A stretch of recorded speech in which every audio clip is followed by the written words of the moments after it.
Om Sai Ram. Welcome to Sai Samarpan channel. मैं हूँ आपके साथ में विन्नी और आज मैं आपके समक्ष एक स्टोरी लेकर आई हूँ। जैसे कि हम सब लोग ना इस दुनिया में जैसे रहते हैं ना, इस कलयुग में रहते हैं ना, लेकिन हम क्या करते हैं, हमें बहुत सारी चीज़ों के बारे में पता नहीं होता, लेकिन फिर भी हम अपनी अपनी टिप्पणियाँ, अपनी अपनी सोच रखने की कोशिश करते हैं। और ये नॉर्मल है, ये हर कोई रखता है। लेकिन बिना किसी के बारे में जाने अनजाने किसी पर दोष रखना, किसी के बारे में बुरा कहना, इसका क्या फल होता है ना, ये आज मैं आपको एक छोटी सी कहानी के माध्यम से बताऊंगी। और जो हम जाने अनजाने हम और आप कर रहे हैं ना, ये बहुत गलत है। एक ना गांव था, मैं स्टोरी सुनाने जा रही हूँ आपको, बहुत छोटी सी स्टोरी है। एक गांव था, उसका राजा था। तो राजा ने एक दिन आयोजन किया कि आज मैं खीर बनाऊंगा सबके लिए, पूरे गांव वालों के लिए, और जितने भी गांव वासी हैं ना वो सब आकर खीर खाएंगे। तो बहुत बड़ा विशाल एक बर्तन मंगाया गया जिसमें खीर बनाई गई, बहुत बड़े पतीले में, और बाहर की तरफ बनाई गई, क्योंकि अब घर के अंदर तो बन नहीं सकती ना, रसोई में तो बन नहीं सकती, ज़्यादा खीर थी। तो आंगन में ही खीर को बनाया गया, खुले में। ठीक है। और ना बाहर बनाया गया और बहुत ही सुंदर कार्यक्रम शुरू हुआ उस दिन का। और उस दिन क्या हुआ, जिस दिन खीर बन रही थी ना खुले पतीले में, बाहर बाहर की तरफ खुले में, तो एक बाज ऊपर आसमान से जा रहा था। उसने एक सांप को जकड़ा हुआ था, होगा उसका शिकार, वो शिकार करके लाया था।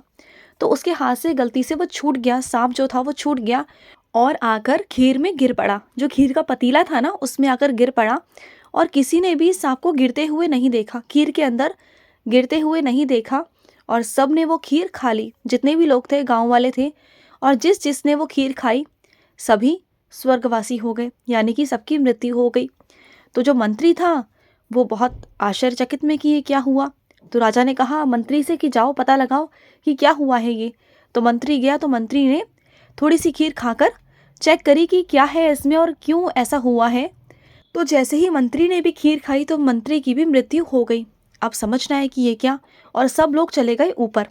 ऊपर यानी कि भगवान के पास, सब लोग भगवान के पास पहुंच गए। अब यमराज बहुत कंफ्यूजन में कि अब मैं किसके हिसाब में ये जो पाप है वो किसके हिसाब में लिखूं, क्या है ये, उन्हें कुछ समझ में नहीं आ रहा था। तो उन्होंने चंद्रगुप्त से कहा कि चलो हम पृथ्वी पर ही चलते हैं, उस जगह चलते हैं जहाँ पर ये सब कुछ घटित हुआ है, और देखेंगे कि किसने क्या किया है ना, किसके सर पे ये पाप लिखा जाए। क्योंकि पाप तो लिखना है, जो मनुष्य के कर्म है ना वो तो लिखने ही लिखने हैं, चाहे कुछ भी हो जाए। तो फिर क्या हुआ, जो यमराज थे और जो उनका चंद्रगुप्त था वो साथ में नीचे धरती पर आए। और आकर ना महल के अंदर ही जा रहे थे, तो बाहर एक दुकान वाला था। तो क्या हुआ, उन्होंने महल का रास्ता पूछा यमराज ने कि रास्ता कहाँ है। तो उस दुकानदार ने तो ये बता दिया कि रास्ता कहाँ है, लेकिन साथ ही साथ बोलता है कि आप अंदर मत जाना, क्योंकि उस महल का जो राजा है, जो उस गांव का राजा है, वो खीर में ना जहर डालकर लोगों को खिलाता है और सबकी मृत्यु हो जाती है।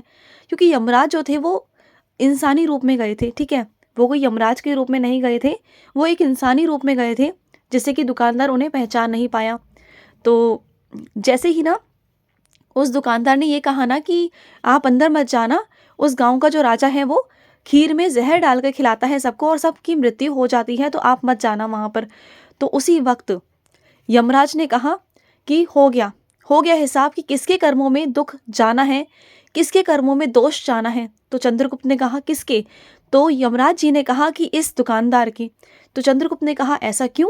तो यमराज ने कहा कि इस इंसान को कुछ पता नहीं है कि किसके कारण ये सब कुछ हुआ, किसकी गलती थी, क्या हुआ, लेकिन इसने सब कुछ ही उस इंसान पे मढ़ दिया जिसके बारे में ये जानता भी नहीं है। सारा दोषारोपण किसी और के ऊपर कर दिया।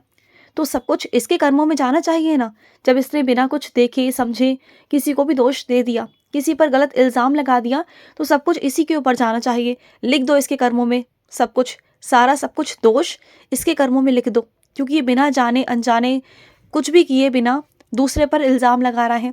और इस कलयुग में ना यही तो हो रहा है, आप और हम यही तो कर रहे हैं, बिना जाने अनजाने कुछ भी किसी पर भी कैसे भी दोष रखते हैं, कैसे भी इल्ज़ाम लगाते हैं, दूसरों को नीचा दिखाने की कोशिश करते हैं और ये सोचते हैं कि हम सही हैं, दूसरों को झूठा दिखाने की कोशिश करते हैं, अपने आप को बचाने की कोशिश करते हैं। यही तो करते हैं हम, है ना।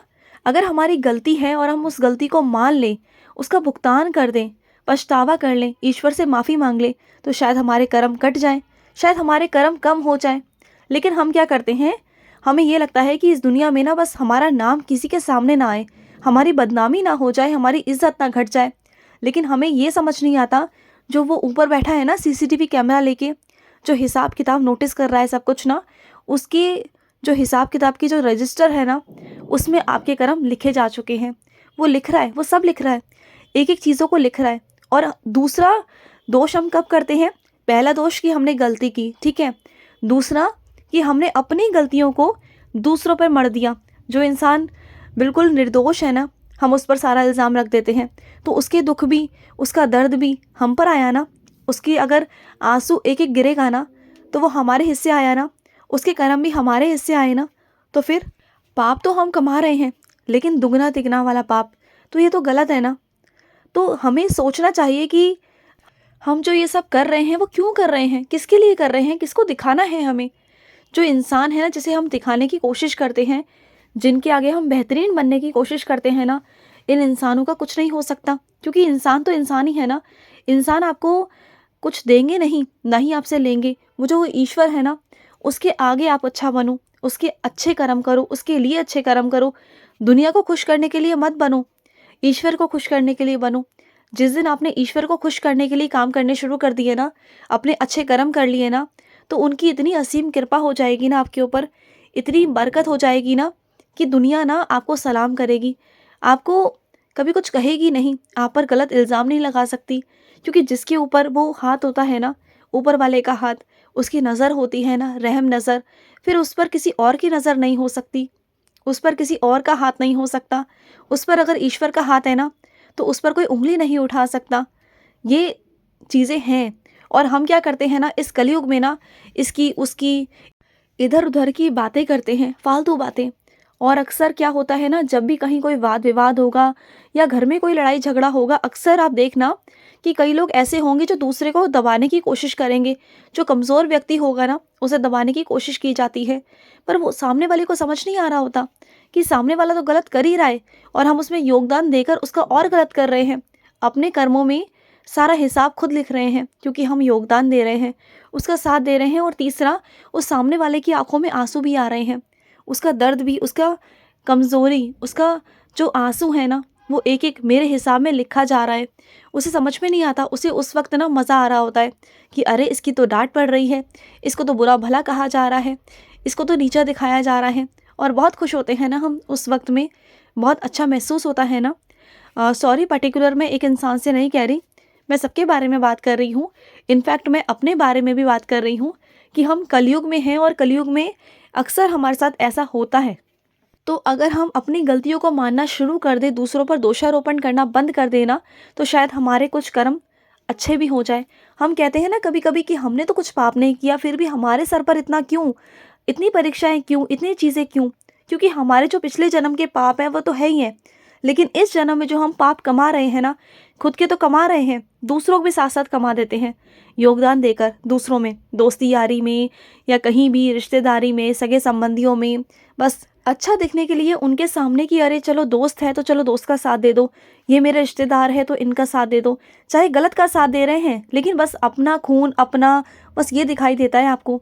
लेकिन आपको ये समझ नहीं आ रहा होता कि जो वो कर्म लिखते हैं ना, वहाँ पर खून अपना पराया कुछ नहीं चलता। वहाँ पर सिर्फ इंसान के कर्म चलते हैं, सिंगल।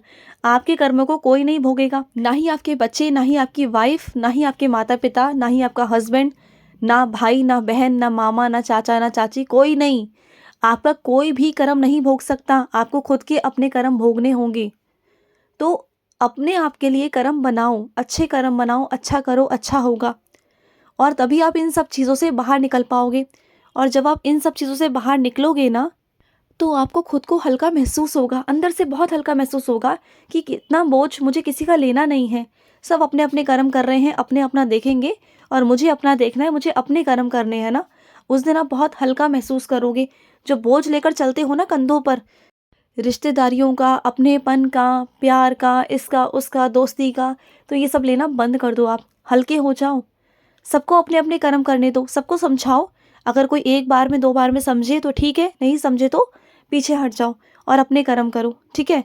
बाकी वो ईश्वर बैठा है ना सँभालने वाला, जिसने दिया है वो देख भी लेगा, वो सब कुछ कर लेगा, वो सँभाल लेगा, सब उसके बच्चे हैं, ठीक है? तो चलिए, आई होप आपको इस स्टोरी से, छोटी सी स्टोरी थी, आपको कुछ समझ में आया होगा, और माफ़ी चाहूँगी कि किसी को कुछ बुरा ना लगा हो, क्योंकि ये मेरे थॉट्स थे कुछ जो मैं आपके साथ शेयर कर रही थी।